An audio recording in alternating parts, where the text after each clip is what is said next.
কথায় আছে না, রাখে হরি তো মারে কে। তো কথাটা একদমই সত্যি। আমরা মিছিমিছি অনেক কিছু করার চেষ্টা করি, কিন্তু সবটাই তো আমাদের ভগবানের হাতে থাকে, তাই না? তো যাই হোক, যেহেতু শীতকাল, তাই আমি আর আমার মামি প্রায় দিনই মাঠে ঘুরতে যাই। আর আজকে অনেকখানি বেলা হয়ে যাওয়ার কারণে মাঠে যাওয়ার জন্য একদম মন লাগছিল না, কিন্তু মনটা ভীষণভাবে আকুলি পিকুলি করছিল যে একটু মাঠে গেলে হয়তো ভালো হতো। তো আর কিছু না ভেবেই দুজন মিলে চলেই গেলাম। আর যেতেই যেটা দেখলাম, একটা পাখি টমেটোম ক্ষেতের জালে আটকে পড়ে আছে। ভেবেছিলাম মারাই গেছে, তারপর দেখলাম না, নড়াচড়া করছে। তারপর শীঘ্রই তার কাছে গেলাম এবং আস্তে আস্তে জালটাকে কেটে কেটে তাকে মুক্ত করলাম। এমনভাবে আষ্টেপৃষ্টে জড়িয়ে গিয়েছিল, ভীষণভাবে কষ্ট পাচ্ছিল।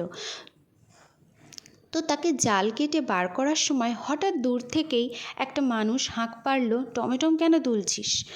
তাই তৎক্ষণাৎ মামি ফোনে ভিডিওটা করতে শুরু করলো, যাতে প্রুফ হিসাবে মানুষগুলোকে দেখাতে পারি যে আমরা টমেটোম তুলছি না, একটা পাখিকে উদ্ধার করছি।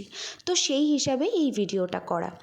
আর সবথেকে বড় কথা, যখন ওকে জাল কেটে বার করছি, ও একদমই চুপটি করেছিল, যেন মনে হচ্ছিল ও বুঝতে পারছে ওকে কেউ সাহায্য করতেই এসেছে।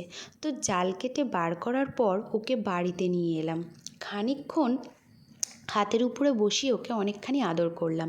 নতুন প্রাণটা পেয়ে ও খুশিতেই উড়ে চলে গেল। তাই ওর খুশির মুহূর্তটা তোমাদের সাথে শেয়ার করে নিলাম। আর হ্যাঁ, পাখিটা ভীষণ সুন্দর দেখতে ছিল, কিন্তু ওর নামটা আমি জানি না। তোমরা যদি কেউ ওর নামটা জেনে থাকো, তাহলে প্লিজ কমেন্টে আমাকে জানিও। আজকের মতো এইটুকুই। সবাই ভালো থাকবেন। টাটা।